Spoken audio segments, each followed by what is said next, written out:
राधे राधे प्रिय दर्शकों, जिंदगी का सफर चैनल में आपका स्वागत है।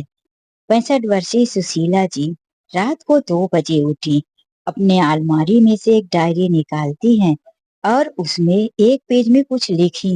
लिखने के बाद डायरी के बीच में ही पेन डालकर डायरी को अलमारी में रख दिया। सुशीला जी के पति महेश जी आज अपनी पत्नी के इस चोरी को पकड़ने के लिए जाग रहे थे। उन्हें आज देखना था, डायरी को पढ़ना था कि आखिर सबसे छुपा कर यह मेरी पत्नी सुशीला डायरी में ऐसा क्या लिखती है जो कि कभी मुझे पता नहीं चला। सुशीला जी को यह बात बिल्कुल नहीं मालूम थी कि उनके पति ने उनको डायरी में लिखते हुए देख लिया है। उनकी चोरी पकड़ी जाएगी, इसीलिए वह डायरी को उसी जगह छुपाकर ऊपर से कपड़े रखकर और आकर आराम से सो जाती हैं। महेश जी उनके सोने का इंतजार कर रहे थे। जब सुशीला जी गहरी नींद में होती हैं, तो महेश जी उठकर चुपके से अलमारी खोलते हैं, कपड़ों के बीच में से डायरी निकालते हैं। उस डायरी में जो लिखा था, महेश जी के पैरों तले जमीन सरक गई। अरे इतना सुखी परिवार, महेश जी का अपना खुद कपड़ों का कारखाना, बेटा साथ में, कई कारीगर काम करते, एक बेटी।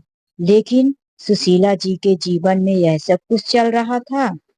महेश जी सोच भी नहीं सकते थे कि मेरी पत्नी जो हमेशा मेरे हर कदम कदम पर साथ दी, मेरे सुख दुख में। पहले कभी महेश जी का एक छोटा सा कपड़े का दुकान हुआ करता था।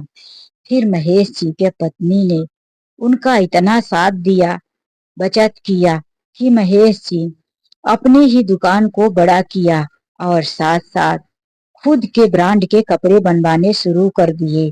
और वह हमेशा मन में सोचते, यहाँ तक कि सामने से भी कहते, सुशीला आज मैं जो भी हूँ तुम्हारी वजह से हूँ, वरना मेरी छोटी सी दुकान में कभी घाटा तो कभी मुनाफा, इसी बीच में मैं डूबता सा रहता था। सुशीला जी कहती, ये तो सब आपकी मेहनत का फल है जी, आप ऐसा क्यों कहते हो। आज महेश जी के कारखाने में कम से कम 30-40 कारीगर काम किया करते थे।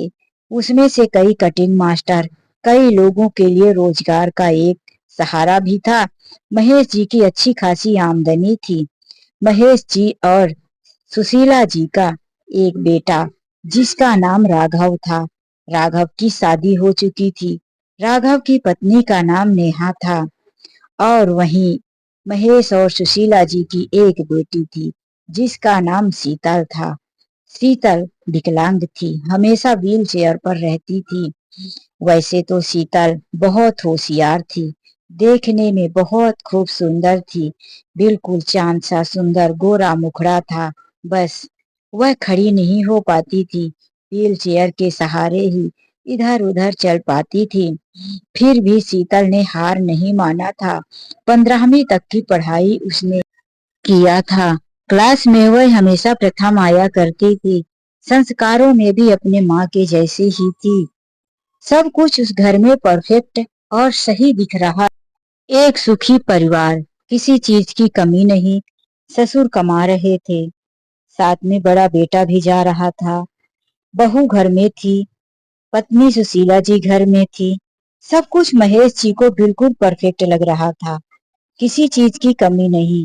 एक बार बहू का ऑर्डर मिलता कि घर में यह चीजें आनी है, तो कभी महेश जी यह नहीं पूछते कि कितना लाना है, बस वह भारी मात्रा में ला कर रखते।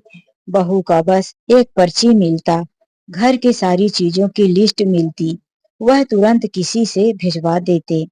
उन्हें लग रहा था कि मेरे जैसा सुखी परिवार पूरे दुनिया में कोई नहीं है। सब कुछ सही चल रहा, लेकिन घर के अंदर जो हो रहा था वह महेश जी को पता नहीं था। महेश जी की बहू राघव की पत्नी शीतल बहुत ही खतरनाक औरत थी।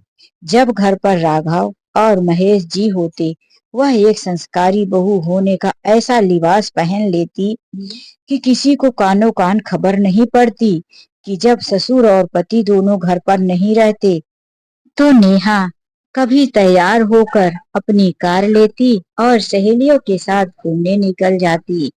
जब घर में होती तो फोन पर बातें करती, मोबाइल चलाती, कभी माँ से कभी सहेलियों से, लेकिन एसी वाले कमरे से वह बाहर नहीं निकलती। सुशीला जी को ऑर्डर देती, अरे वो बुढ़िया पूरा दिन अपनी उस लंगड़ी बेटी के पास ही बैठी रहेगी या कि मेरे लिए नाश्ता भी लेकर आएगी। सुशीला जी बहू से कहती, हाँ अभी लाई बेटी, बस 2 मिनट इंतजार करो।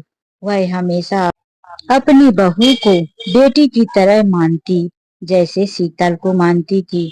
वैसे ही बहू को भी हमेशा बेटी जैसे शब्दों से ही पुकारती थी। एक दिन सुबह ही सब लोग नाश्ता करके अपना टिफिन लेकर चले जाते हैं। महेश जी और राघव के जाने के बाद नेहा अपनी सास के पास आकर कहती है, अरे वो बुढ़िया पूरा दिन बर्तन खटखट खट करती रहती है, जरा जल्दी से साफ सफाई कर ले। दोपहर में सोने को भी नहीं मिलता। तेरे बर्तनों की आवाज से मेरी नींद टूट जाती है। सुबह जल्दी उठना पड़ता है। इन लोगों के सामने सोती रही तो पता चल जाएगा कि मैं सुबह में देर तक सोती हूँ, घर का काम नहीं करती और सारा काम तू ही करती है। इसीलिए तू जल्दी से बर्तन वर्तन धो, आवाज मत कर। यह सुनकर सुशीला जी ने कहा, बहू तू जाकर सो जा, मैं धीरे धीरे बर्तन धो लूंगी, झाड़ू पोछा भी कर दूंगी और तेरे कमरे में खाना भी दे दूंगी। यह सुन बहू कमरे में चली जाती है। जाते जाते कहती है, बुढ़िया जल्दी खाना लेकर आ, अगर नींद लग गई तो फिर मैं नहीं खा पाऊंगी। सुशीला जी जल्दी से एक थाली में पूरा खाना बड़े सलीके के साथ परोसकर बहू के लिए ले गई और बोली, ले बहू बेटा खाना खा ले। उन्होंने बहू को देने के बाद एक थाली में खाना परोसा और शीतल के लिए खाना लेकर गई। आज उनका पूरा कमर, गर्दन, हाथ पैर दुख रहा था। शीतल अपनी माँ के तकलीफ को समझ रही थी। कई बार शीतल कहती, माँ कभी सब्जियां थाली में लाकर दे दिया करो, व्हील चेयर में बैठे बैठे काम कर दूंगी, मैं रोटी बेल दिया करूंगी, तुम इतनी मेहनत क्यों करती हो। यह सुन माँ कहती, बेटी जब तक तू धीरे धीरे कोशिश करेगी काम खत्म हो जाएगा। दोनों माँ बेटी एक दूसरे के साथ बैठे बात ही कर रहे थे कि कमरे में बहू आकर कहती है, दोनों माँ बेटी एक दूसरे के साथ दुख रोना शुरू कर दिए। तुम दोनों की इधर बड़ की आवाजें मेरे कानों तक आ रही। बर्तन कम पटकने को बोली तो इधर आकर आवाज कर रही हो। अगर तुम दोनों ने अपना मुंह खोला, अपने पिता या भाई से कुछ भी बताया तो समझ लेना तुम दोनों को मैं बहुत बुरा हाल में छोड़ूंगी। वह डरा कर रखी थी। सुशीला जी से कहती, अगर तुम मेरी बात नहीं मानी, घर का सारा काम नहीं की और मेरी हरकतों को अपने पति और बेटे से बताया तो ध्यान रखना, जो तुम्हारी लंगड़ी बेटी पूरा दिन बैठी रहती है तो मैं उसे जान से मार दूंगी। यह सुन सुशीला जी घबरा जाती और कहती, बहू मेरी बेटी को कुछ मत करना, तुम्हारे आगे हाथ जोड़ती हूँ, तुम जो कहोगी वो मैं करती रहूंगी। और उधर शीतल से भी उसे धमकी देती, ए लंगड़ी अगर तुमने कोई भी बात अपने पिता या भाई से बताई तो मैं तेरी माँ को जान से मार दूंगी। दोनों माँ बेटियों को इस तरह से ब्लैकमेल कर धमकी देती कि दोनों एक दूसरे की जान बचाने के लिए कभी पिता या भाई से कंप्लेन नहीं किए और आराम से बहू घर पर मजे से रहती। सिर्फ 10 बजे तक वह काम करने का दिखावा करती, पूरा दिन आराम। और जब शाम को महेश जी और राघव लौट कर आते तो एकदम से ऐसा थका हुआ सा मुंह बनाकर राघव के सामने आ जाती ताकि दोनों को लगे कि बहू ने पूरा दिन घर का इतना काम किया और थक गई। और वहीं बेचारी माँ और अपाहिज बेटी को जबरदस्ती की मुस्कान चेहरे पर रखनी पड़ती थी ताकि किसी को शक ना हो। यहाँ तक कि जो भी महेश जी सुशीला जी को पैसे देते वह भी वह धमकी दे देकर पैसे मांगती। बुढ़िया, मुझे आज 10,000 चाहिए। मुझे पता है कि तेरा पति तेरे हाथ में ही पैसे देता है, तुझे मालकिन बनाया है। तू सारे पैसे अपने इस लंगड़ी बेटी के ऊपर उड़ाती रहती है। मुझे ला दे। डर के मारे सुशीला जी उसे पैसे भी दे देती कि कहीं यह मेरी अपाहिज बेटी के साथ कुछ कर ना पाए। वह सिर्फ अपनी बेटी के लिए डर रही थी, इसीलिए कभी जुबान नहीं खोली। एक दिन शाम को 6 बज रहे थे।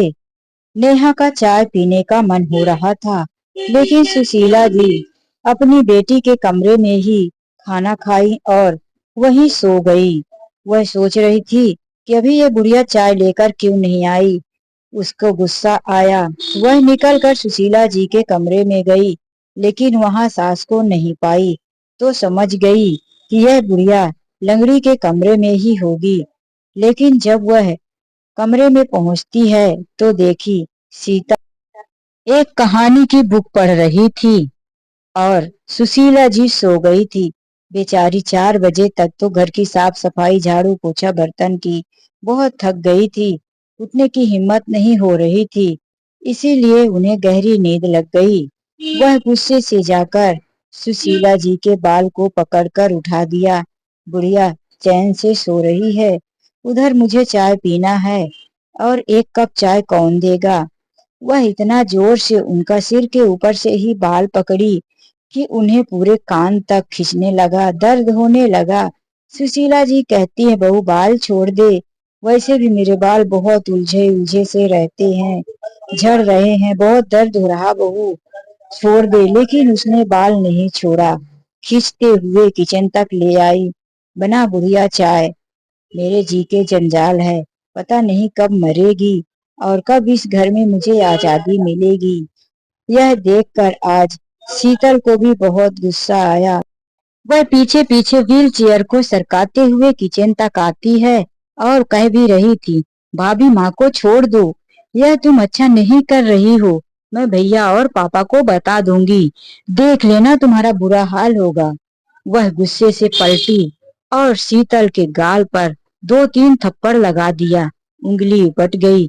बाल पकड़ करके मुंडी ऊपर करके कहती है, लंगड़ी, तेरे पैर लंगड़े हैं लेकिन तेरी जुबान बहुत बड़ी है, कैंची की तरह बोलती है।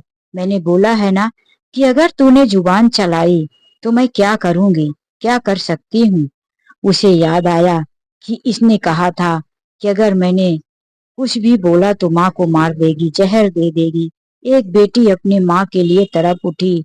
भाभी तुम ऐसा कुछ मत करो, कुछ नहीं करोगी, माँ को परेशान मत करो भाभी, माँ की उम्र हो गई है, प्लीज भाभी। वह बेचारी रिक्वेस्ट करती रही, लेकिन एक ना मानी बहू। वह किचन में ले जाकर उन्हें बोली, बुढ़िया चाय बना कर ला, और धक्का दिया। आज उनके सिर पर भी दीवार से ठोकर लग गया। सिर में थोड़ा सा सूजन आ गया। बेचारी दर्द के मारे चक्कर खाकर वहीं बैठ गई। लेकिन सुशीला जी को चाय बनानी पड़ी। वह दोनों को मार पीट अपने कमरे में चली जाती है। सुशीला जी चाय बनाकर कांपते हुए हाथ पैर से उनके पास चाय लेकर गई और उसके कमरे में रखकर चली आती है। वह चाय पीकर आई और कहती है, तुम दोनों ने अगर मुंह खोला तो देख लेना, समय हो चुका है तुम्हारे बेटे और पति के आने का, तो रोज की तरह मुस्कुराते हुए आकर डाइनिंग टेबल के पास बैठ जाना, कोई भी नाटक नहीं चाहिए। सुशीला जी ने रोज की तरह मुस्कुराते हुए डाइनिंग टेबल के पास आकर बैठ गई। सिर पर जो निशान था उसे वह छुपाना भूल गई। जब खाना खा रहे थे सभी, तो अचानक से महेश जी की नजर अपनी पत्नी के सिर पर जाती है। वह नीचे मुंह करके खाना खा रही थी, तो वह बोले, अरे सुशीला, तुम्हारे सिर पर यह चोट कैसी, क्या हुआ तुम्हें। सुशीला जी घबरा गई। वह मुंह खोली ही थी कि नीचे से बहू ने उनका पैर दबाया और उनकी तरफ देखा। वह समझ गई कि अगर यहाँ पर मैंने मुंह खोल दिया तो न जाने अकेले में बहू क्या करेगी। वह कुछ नहीं कहती, बस झूठ बोल देती हैं। कुछ नहीं, बस इसको उठाकर व्हील चेयर से चेंज कर रही थी इसके कपड़े, उसी से मेरे सिर पर ठोकर लग गई। यह सुन महेश जी को दुख हुआ। हाँ सुशीला, तुम्हारे ऊपर एक बहुत बड़ी जिम्मेदारी है, तुम्हारी बेटी की जिम्मेदारी, जो खुद से खड़े नहीं हो पाती। थोड़ा आराम से किया करो। यह सुन सुशीला जी थोड़ी सी मुस्कान देते हुए बोली, हाँ ठीक है, आगे से मैं संभाल लूंगी, आप चिंता मत करो, खा लो। महेश जी खाना खाने के बाद अपनी बेटी शीतल को देखने जाते थे। वह शीतल के पास गए तो देखे आज शीतल का भी चेहरा मुरझाया हुआ था। भाभी के हाथ से मार जो खाई थी वह भी रोज की तरह मुस्कुरा कर नहीं। पापा ने देखा कि क्या हुआ है, दोनों माँ बेटी का मन उदास है, खाना भी इन दोनों ने अच्छे से नहीं खाया है। लेकिन कुछ बता क्यों नहीं रही? महेश जी ने पूछा, शीतल बेटी कोई परेशानी है क्या? तुम्हारी माँ भी आज चुप चुप थी और उसने थोड़ा खाना खाया, बताओ, कह रही थी गिर गई है, ज्यादा लगी है क्या माँ को? तुमको भी चोट आई है क्या? नहीं पापा, सब ठीक है, कोई बात नहीं है, बस माँ जो कह रही थी वही सच है पापा। दोनों ने कुछ नहीं बताया। शीतल आंख चुराने की कोशिश करती। महेश जी को लग रहा था कि कुछ न कुछ तो गड़बड़ है, मेरी पत्नी और मेरी बेटी मुझसे छुपा रहे हैं। रात को महेश जी कमरे में सोने आ जाते हैं, लेकिन वह सोच में थे, उन्हें नींद नहीं आ रही थी। महेश जी की पत्नी सुशीला जी भी सोने आई। दूसरी तरफ करवट बदल कर वह सोने का नाटक कर रही थी और इधर महेश जी को भी नींद नहीं आई। तभी सुशीला जी रात को 2 बजे उठती हैं और अपनी डायरी निकालती हैं। वह हमेशा डायरी लिखा करती थी। कभी कभी महेश जी देख लिया करते थे, लेकिन वह उनसे पूछे नहीं कि डायरी में क्या लिख रही हो, और ना ही सुशीला जी ने कभी बताया। वह हमेशा डायरी को छुपा कर रखती थी। आज जब वह लिखने बैठ गई, लाइट जल रही थी, महेश जी सोने का नाटक ही किए थे। उन्होंने सोचा, आज इतने उम्र के बाद मैं इसकी डायरी पढ़कर ही रहूंगा। यह डायरी में आखिर लिखती क्या है? सुशीला जी डायरी में लिखी और छुपा दी। महेश जी पत्नी के सोने का इंतजार करते रहे। जब सुशीला जी सो गई तो महेश जी चुपके से उठे, अलमारी खोले और वह डायरी निकाल कर पढ़ने लगते हैं। वह डायरी उनके बचपन की थी। बचपन से, जब से वह 8वीं क्लास में थी, तब से डायरी लिख रही थी। पहली बार उन्होंने लिखा था, मैं 8वीं क्लास में हूँ, मेरे पापा ने मुझे एक अच्छी सी साइकिल दिलाया है। यह पढ़ उनके चेहरे पर मुस्कान आ गई। मेरे पापा ने मुझे पिंक कलर की मेरी फेवरेट ड्रेस दिलाई है, जो कि मेरी एक बेस्ट फ्रेंड के पास थी। यह पढ़कर भी उनके चेहरे पर मुस्कान आ गई। वह सुशीला जी के बचपन की इमेज मन में बनाए कि वह पिंक कलर की ड्रेस पहनकर 8वीं क्लास में कैसी लगती रही होंगी। यह सोचकर वह मुस्कुरा दिए। सारी चीजें उनके स्कूल टाइम की और बचपन की लिखी थी। महेश जी डायरी को मुस्कुरा मुस्कुरा कर पढ़ते गए। अब उनकी शादी की डेट भी लिखी थी, आज मेरी शादी है, ना जाने मेरी नई दुनिया कैसी होगी, लेकिन जो भी है सब भगवान की कृपा से ठीक ही होगा। शादी की भी बहुत सारी बातें लिखी।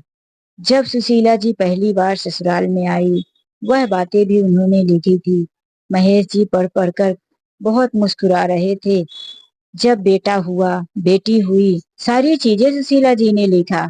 लेकिन बेटे की शादी के बाद की बातें जब सुशीला जी लिखने लगती हैं, वहां से उनकी जिंदगी का स्ट्रगल यानी कि मुश्किल दिन शुरू होता है। सुशीला जी ने यह लिखा, आज मेरी बहू ने मुझ पर और मेरी बेटी के ऊपर हाथ उठाया।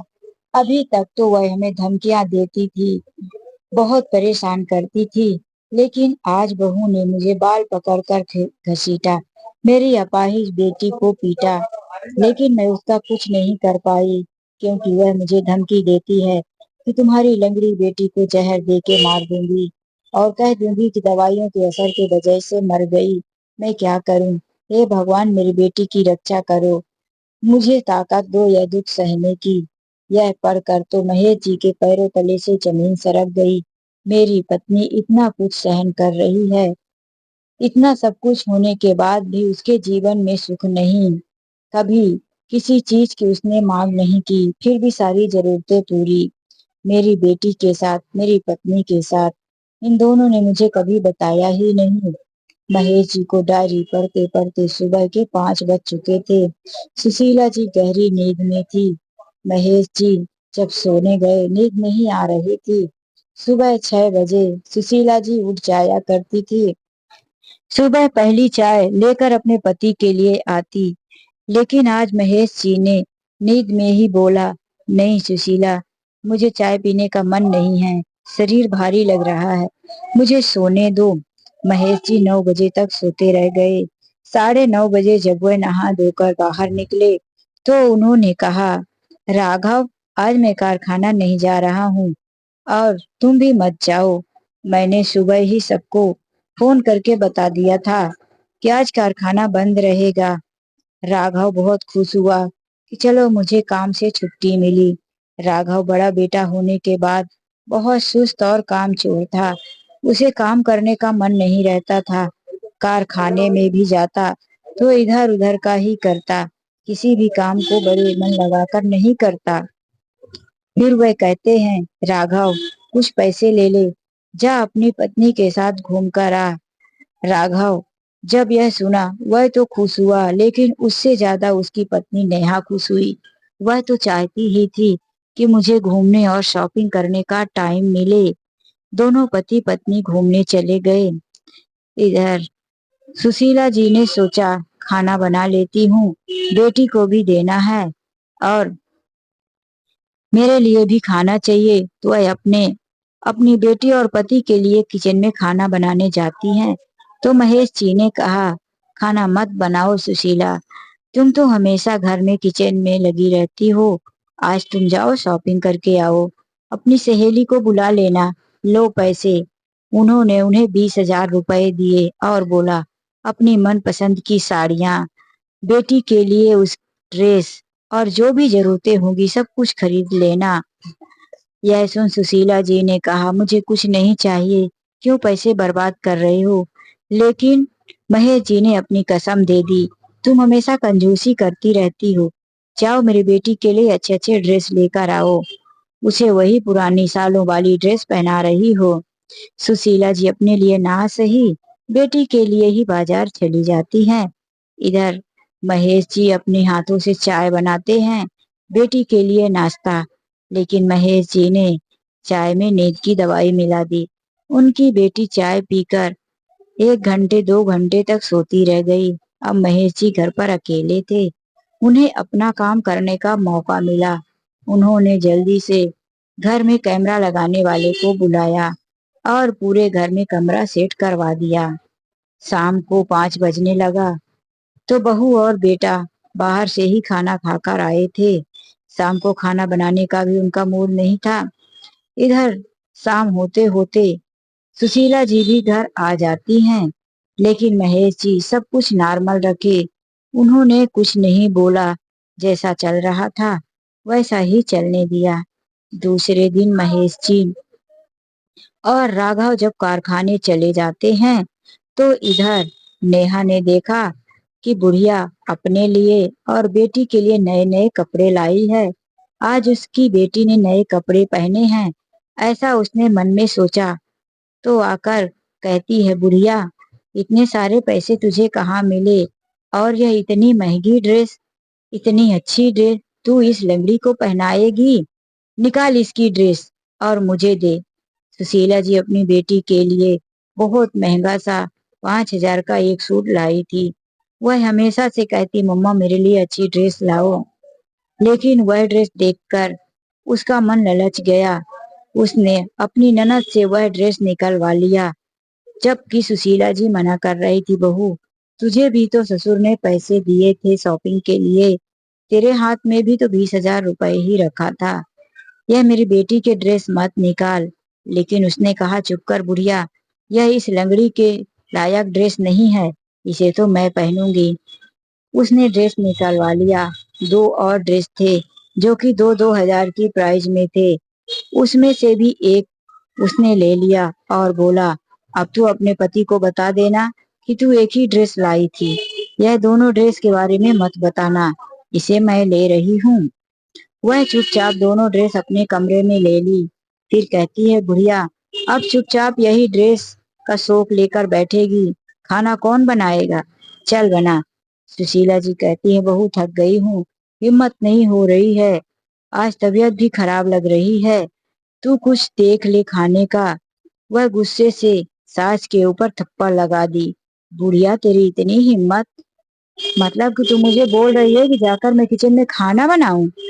अच्छा, चल सीधे किचन में खाना बना। मैं नहीं जाऊंगी इतनी गर्मी में किचन में, और वैसे भी आज मैं शॉपिंग करके थक गई हूँ, ब्यूटी पार्लर भी गई थी।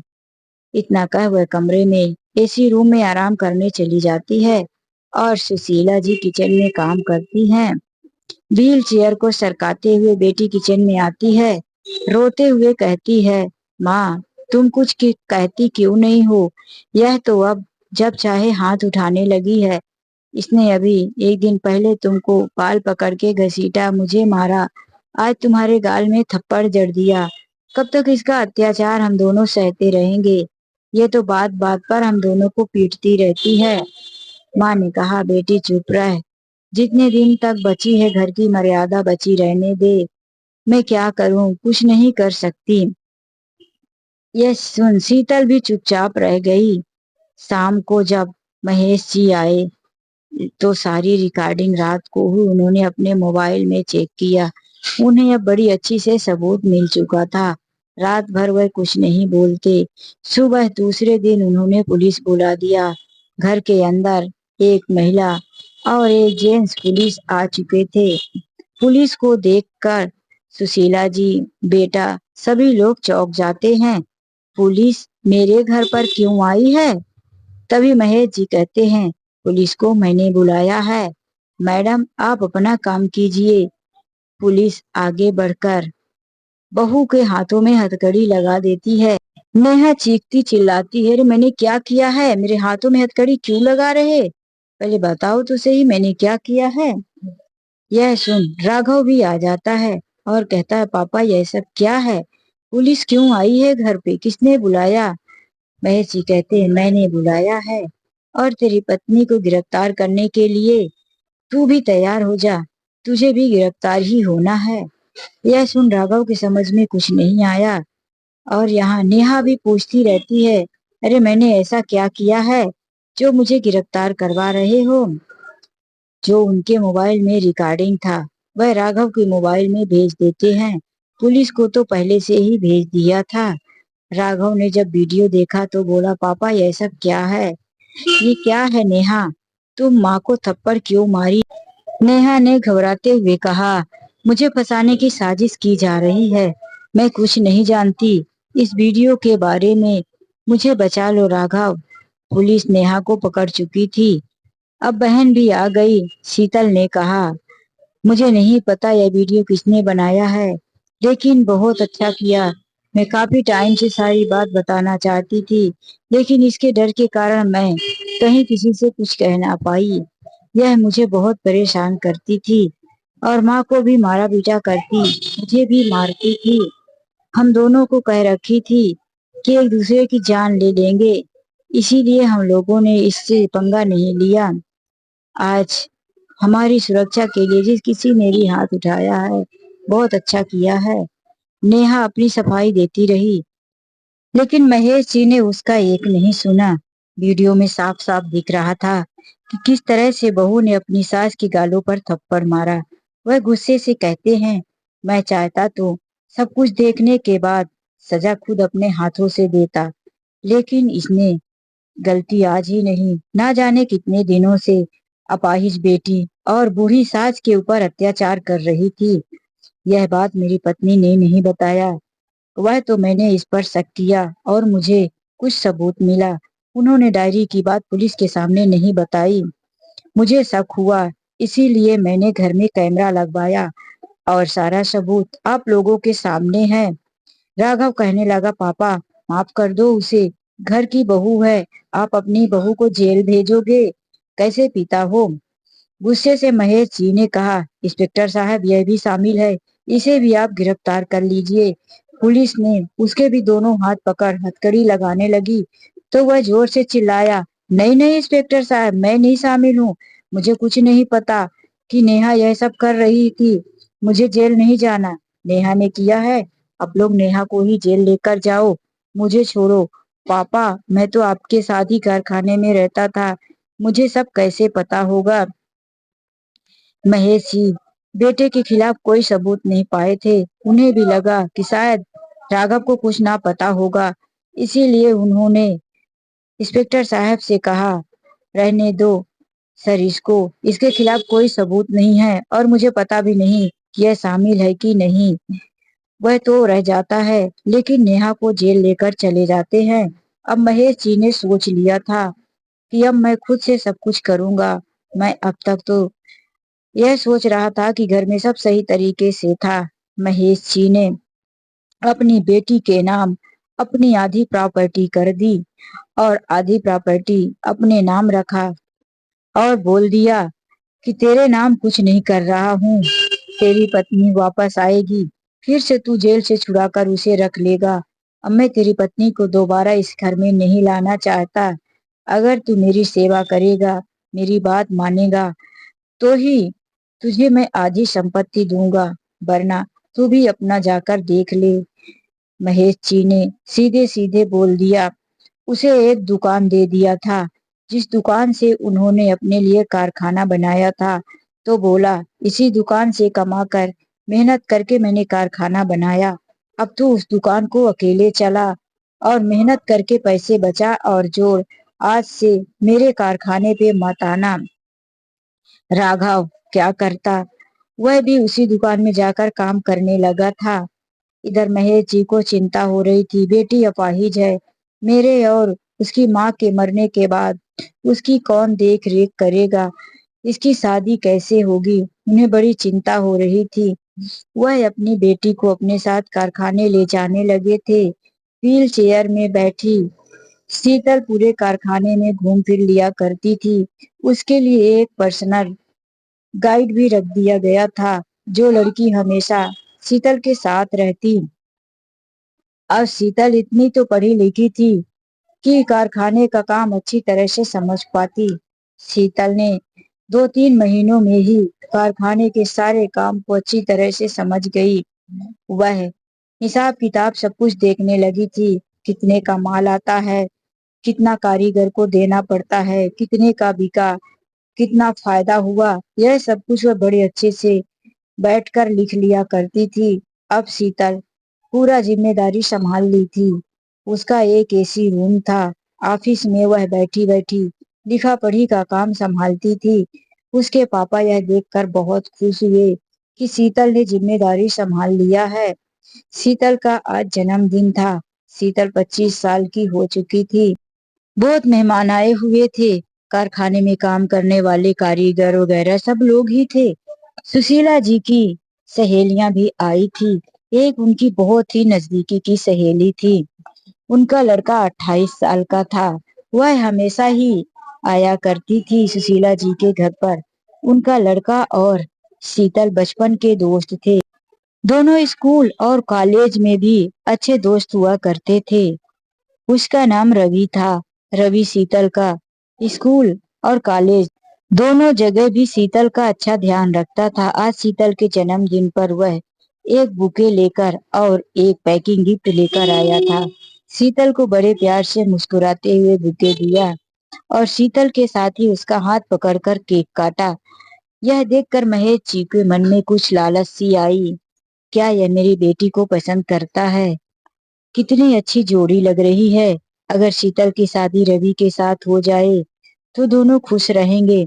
लेकिन एक पल के लिए उनके मन में उदासी आ गई।